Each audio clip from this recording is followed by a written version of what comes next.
views and opinions expressed in this program are those of the participants and do not necessarily reflect the views of BronxNet or the program underwriters.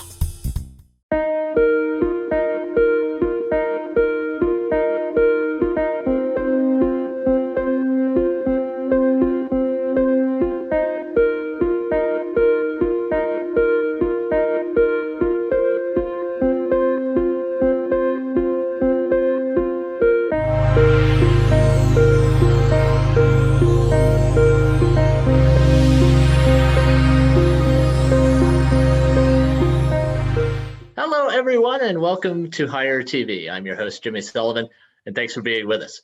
COVID-19 has impacted so many of us over the last year plus, and the sports world is no different. Today, we'll be talking with a local reporter covering the New York Yankees in a season unlike any other. Please welcome to the show, Alex Wolz, sports manager of WFUV, and, as I mentioned, Yankees Beat Reporter. Alex, great to be with you again. How are you?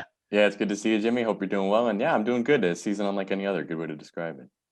We talked about the unprecedented nature of it. Just in general, how has the experience been for you going to the stadium, hopping in the, I think infamous by this point, Yankees Zoom room, as they call it? How has that experience been? Yeah, I love seeing that hashtag trend. I haven't used it myself, but I love that hashtag. But no, you're so right. I think that word experience is so important to remember because I know we're going to talk about the way COVID's kind of changed things, but we can't forget just how grateful and how thankful I have to be to have this experience. And, I remember kind of when the season started, it was a little bit different, 20% capacity. And like you said, everything on Zoom, no field access, no clubhouse access. And it was kind of a little bit different from what a traditional beat reporter might go through. But you know what? I was thankful to have that experience, thankful to be there and to have games when it was limited capacity in the press box and to have that opportunity.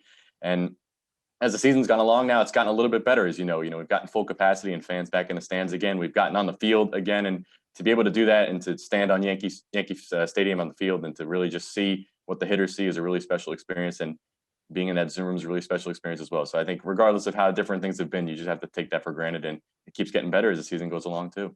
Is it a weird experience for you? Because I've been thinking about this over the last few weeks as we watch MLB stadiums at full capacity and the NBA finals, for example, at full capacity. Is that a weird experience where you have on the one hand, fans sitting shoulder to shoulder, for example, in the Red Sox series, completely full house, and you're sitting there and it's like, oh, you can only go here. You have to leave at a certain time. Is that weird to reconcile for you? No, you're absolutely right. And I remember when the season started and it was 20%, I almost wondered what this place must have been like when there was no fans. It was honestly the one thing I wondered is if what I'm saying in the press box, the batters can hear it at the plate. I said, that must be such an interesting experience. But as you mentioned, now how it's changing really. And I remember the vaccination requirements have changed now. Really anybody can get into games now. And it's been really a full house. And I think the one series that exemplified that was the Subway series. And that was a game that I had gone on the trains a little bit later, just my schedule. I wasn't able to get to the game as early. And it was so many people packed into the trains, packed to the subways, really unlike anything we had all season long. And to have that experience was very different. Like you mentioned, when I'm in the press box now, kind of away from everything and kind of getting to see that bird's eye view, it's been really interesting just seeing the fans crawl back into the stands and that energy come with it as well. It's funny because you mentioned the fans. How different is it for you when you start the season with whatever it was, 10, 11,000 fans. I don't remember the exact number.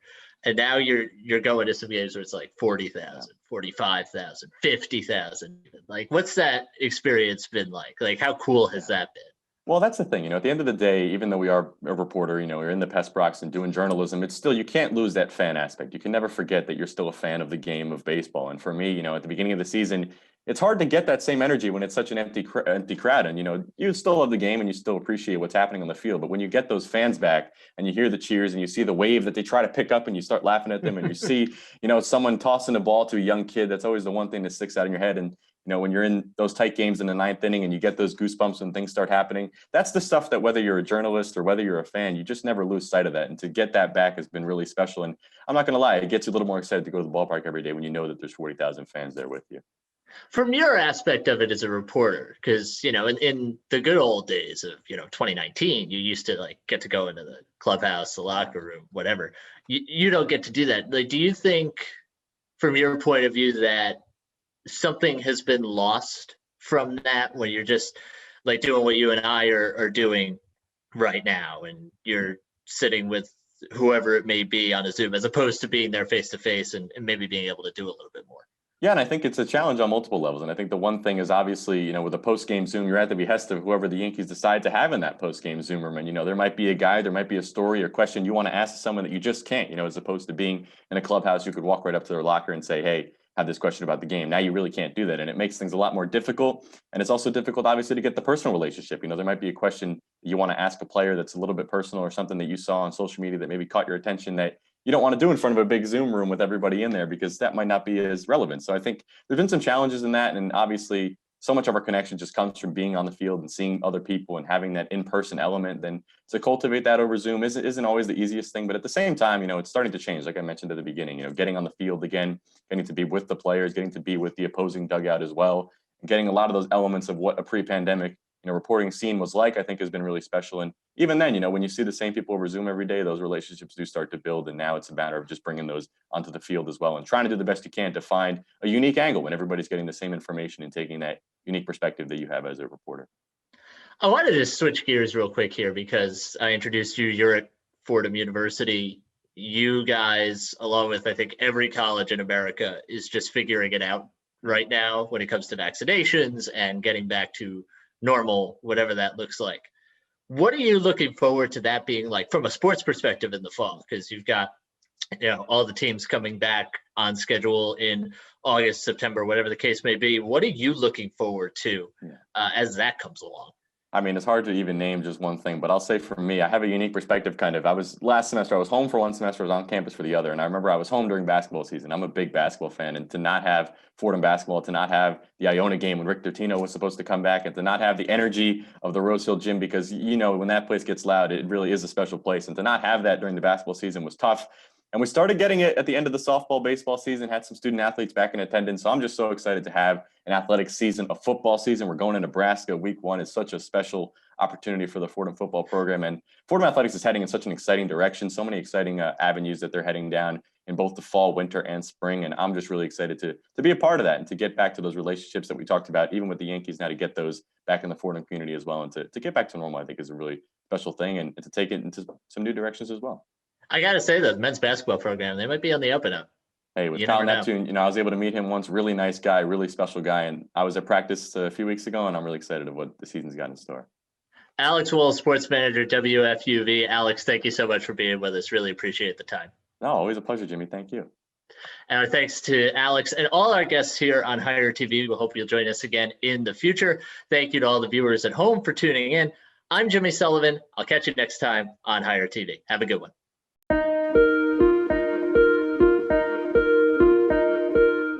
Hi, everyone, and welcome to Higher TV, a show by college students for college students. I'm Ashley Newquist. I'll be your host for this segment, so let's jump on in. The COVID-19 pandemic has had many devastating effects on our world.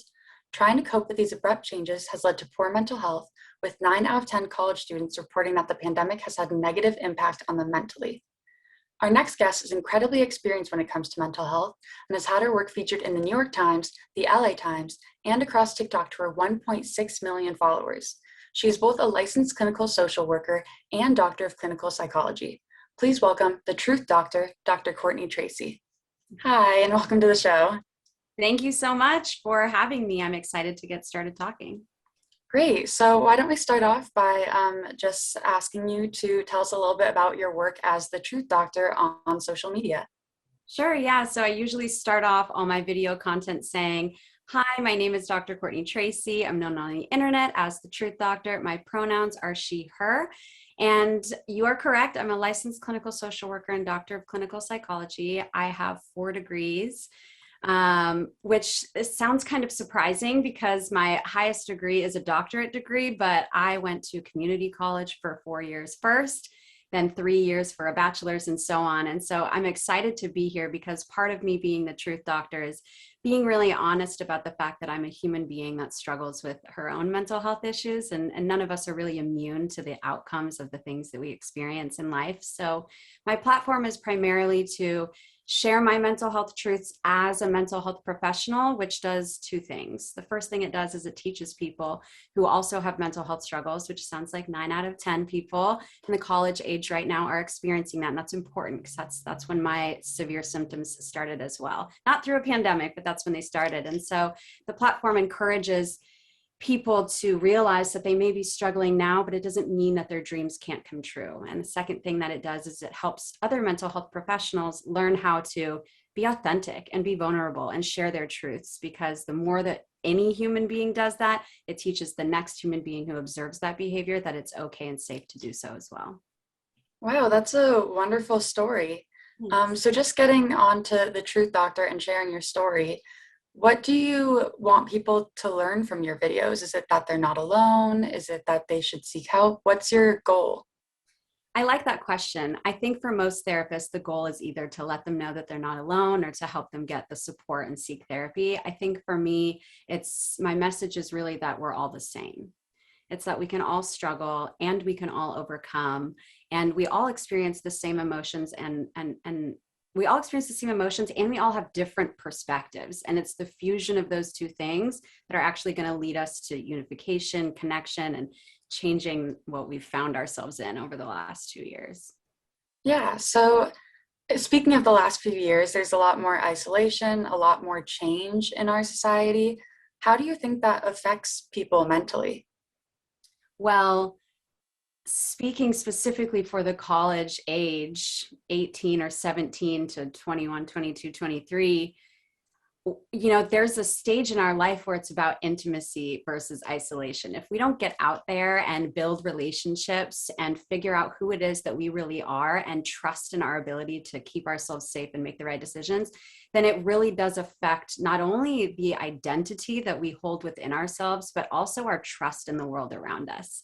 I was just interviewed actually last week for the LA Times, and they asked me, what is the biggest issue with the younger generations? And I think it's twofold. It's that social media has over the years led us to have a very strange sense of self.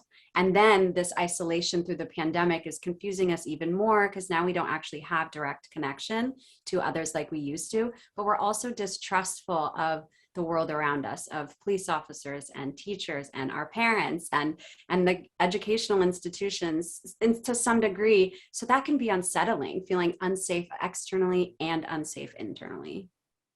So with people struggling with this feeling of like not feeling safe or with any other mental health issues, do you suggest immediately that they reach out for professional help, or are there things that they can do on their own? What's your best course of action? Yeah, I think that there's a balance. One of the main criteria of all mental health diagnoses, which a lot of people don't talk about on social media, you may see the videos of all the symptoms of anxiety or depression, but the most important criteria that isn't typically mentioned is that these symptoms cause you significant distress, personal significant distress, or they're impacting your work, school, or relationships. And so for anybody that's experiencing difficulties, it's important to, yes, look up what those symptoms are for anxiety or depression, but then to after you read those, ask yourself, are these symptoms causing me distress? And if the answer is yes, then seeking professional help can be helpful. Are these symptoms affecting my relationships, work, school? Then it could be helpful. I know that therapy is also not that accessible in many areas, and it can be really hard to find a therapist that's actually going to meet your needs based on where you're living. So if that is the case, and maybe you've tried therapy and it hasn't worked, or you can't try it immediately, there definitely are self-help options, books. Honestly, social media can be helpful at this point with #therapists of Instagram and #therapy TikTok, which is where you'll find me. There's lots of options, and I think people should leave them all open based on what they can afford and what they can access. That's a great answer. And I just love the ability to kind of like adapt and be flexible with everybody's different circumstances. But in terms of what other people can do, if, I saw a friend or a family member struggling, is there anything that I could do to help them?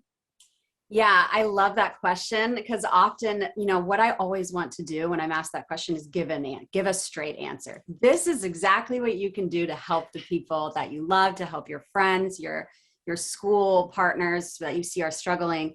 I lost a friend when I was in college because we weren't aware of, I was going to school for psychology, and I still wasn't fully aware of mental health and how it can show up, how depression, anxiety, desire to hurt yourself can show up. And so after that, we all got together. It was in the Greek system, and we got together and we realized that we needed to inform ourselves of what the general signs look like. But here's the thing, when we inform ourselves of what the signs look like, often we want to, once we see those signs, immediately try to resolve them for the other person because we're worried that something really major can happen, or even if something minor happens, we're trying to avoid pain for them. So my real suggestion is to inform yourself on what these symptoms look like and then just listen. The best thing that we can do is hold space, because sometimes when we try to resolve something that we don't fully understand, it actually makes that person push or pull back farther or push against what it is. So creating the safe space and just saying, I'm here if you need anything, without trying to fix, because sometimes we fix because we're uncomfortable with it, and we need to check in with ourselves first.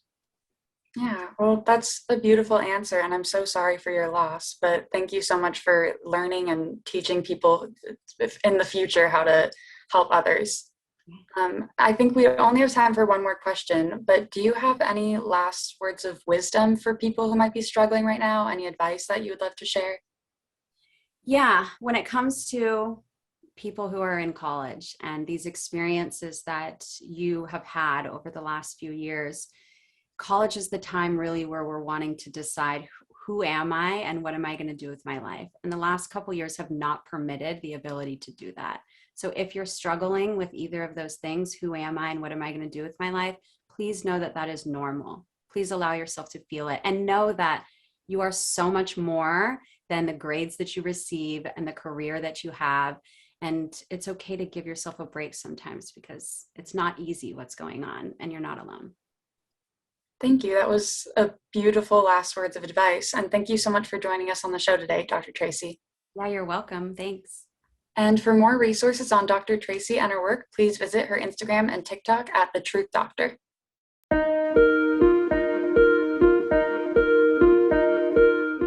Hello, everyone. I'm Elliot Adams, and welcome to Higher TV. On this week's episode, we sit down with Liam French, someone I can pretty safely call my oldest remaining friend. Our roots go back to first grade, where our teacher noticed that there was something a bit off about our disruptive duo in class. She suggested that Liam and I more than likely had this little thing which you may have heard of called ADHD, and that perhaps we should look into addressing it. Suffice to say, my family listened, and I've been prescribed pretty much every drug in the book since I was about 7 years old. Liam's family didn't, and he's been freeballing it ever since.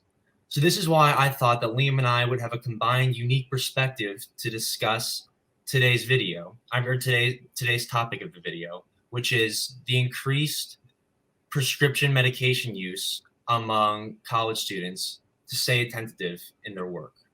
So Liam, how you doing, man? It's good to see you.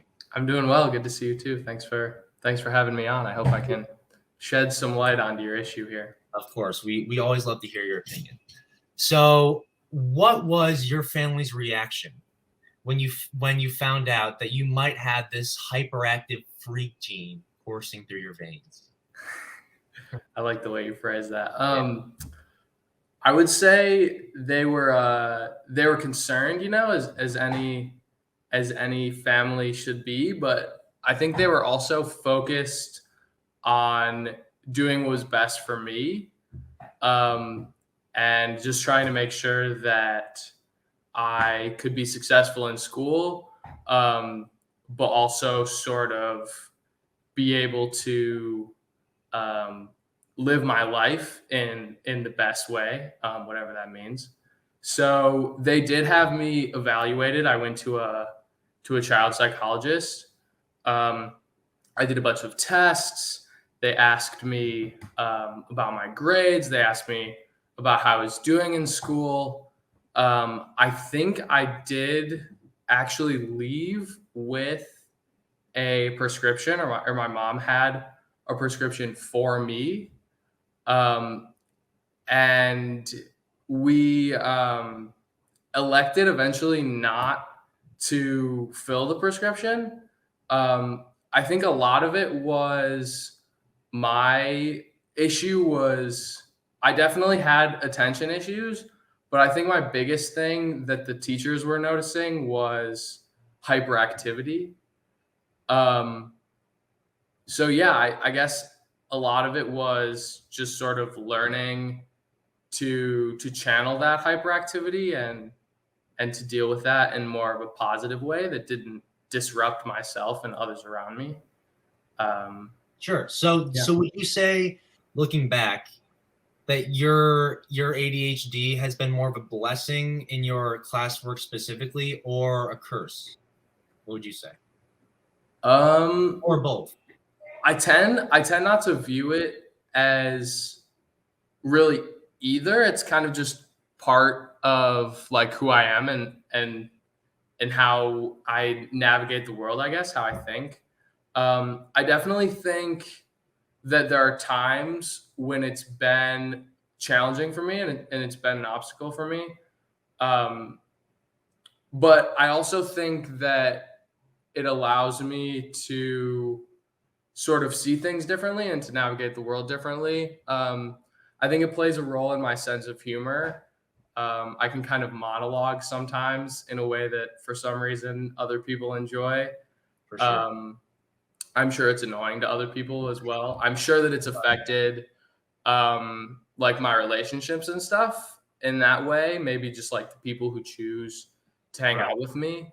But I don't really know. It's kind of hard to say. I haven't really lived any other way. So I kind of just take it as it comes and yeah, just live with it, I guess. The big thing was, I think, just learning how to like sit still and to like focus. And it took me a long time. Like I remember in middle school, I would sort of have kind of mixed grades, depending on how interested or engaged I was in the class. And I would get a lot of comments on my report card and stuff that was like, Liam is like, he's smart, you know, he's here with us, he's learning, but he's disruptive to other students. He talks a lot. And I think, yeah, it was a lot of like trial and error for me. Right. Of course. But I think it's just sort of how I am. And it definitely, yeah, sometimes it's good, sometimes it's bad. Yeah, totally. So let's get to the, just because I want to get in the nitty gritty here. And before we get into this, I want to put a little disclaimer. We are not professionals to talk about this. We are speaking strictly on behalf of our own experiences with ADHD and medication or whatnot. But having said that, let's get into it. So do you think the rise in ADHD and specifically coping with ADHD through medication is more of an internal thing, that it's just been it's been people with ADHD and ADD who are just kind of realizing it? Or do you think it's external, meaning like maybe there's some other force, whether it's, you know, an iPhone or whatever, that's keeping people distracted, if that makes sense? I think this is a really interesting question. Something that I think psychologists have probably been asking themselves for some time. And It's something such that a I think our society, it's tough. yeah, I think our society at large is going to have to contend with. I personally think that it's a little bit of both. Like there's been a lot more sort of press surrounding ADHD lately, if you will. And it's more of a topic amongst parents, I think, than it was, say, a generation ago, or especially when our parents were kids. But I think that a lot of it, especially for college students seeking medication, is the fact that we live in this digital world and that we're constantly sort of bombarded with notifications and distractions. And there's so much just like media and things going on. Oh, and yeah. Like, how can you, if you're writing an essay, you know, and you got, you know, your Instagram messages going off, like, of course, the Instagram messages are a little more interesting than whatever, you know, if you're studying for calculus. Like, again, I'm a hypocrite, and that's why I wanted to have you on the show, is because I have been prescribed, I take Vyvanse my whole life. And for me, it's been, I feel like, the way my mom puts it, who's a child psychologist, is it's kind of like putting on glasses in the morning. where it just kind of clears things up for me personally. But having seen you grow up, and you have done very well in school, you're a very smart guy, and it's I don't want to say inspiring in a way, but it kind of made me reflect on my own experience with medicine and kind of almost think like, oh, what could have been? I look at someone like you, and yeah, you just had such a different relationship with it than I am. And so yeah, I guess what benefits, this is what I'm leading to the last question, what benefits do you see from, kind of naturally learning to cope with it? No answer is correct, no, whether you want to be prescribed medicine or not, but just from your own experiences, what benefits do you see from that? Personally, I think it's been really nice to not live with any of the side effects of medication. I know you've struggled on and off with appetite. I know other people who take ADHD medication who struggle with sleep. Maybe people feel jittery. A lot of people, kind of like your mom talks about how it's with glasses.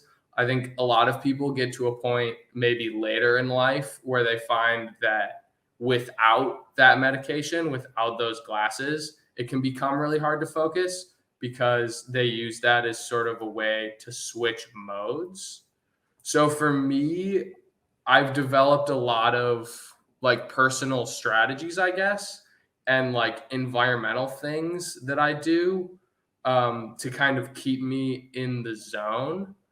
And I guess in terms of advantages, it allows me, I feel like I can kind of switch in and out of like being ADHD and then focusing, kind of like being hyper and whatnot. Is that what you're saying? Yeah, I can. Well, I mean, I'm always like, it's kind of funny because I'm sort of shaking my legs under the table as we're talking now. And like, I do a lot of things almost like ticks to like keep myself moving and engaged. Because otherwise I kind of have a tendency to go everywhere. But I also think that it helps me to some degree in situations where maybe it's better to be more aware of a lot of different things. I always really enjoy, I play a lot of video games sometimes, and I think it can help you there. It can also hurt you. I don't know. It's hard to say. I've totally had that experience where there's some things where I'm like, I'm doing something, I'm like, thank God I have ADHD. I'm able to like, I don't know, I'm able to experience things differently. But there are other things where I'm like, man, I wish I didn't have ADHD. I could focus so much better right now. But Liam, we got to wrap it up. We're out of time. Thank you so much for coming on. It's always great to talk to you. I got to come out and see you soon. Definitely. And yeah, this has been Higher TV. Thank you so much for joining in, and I'll see you next week.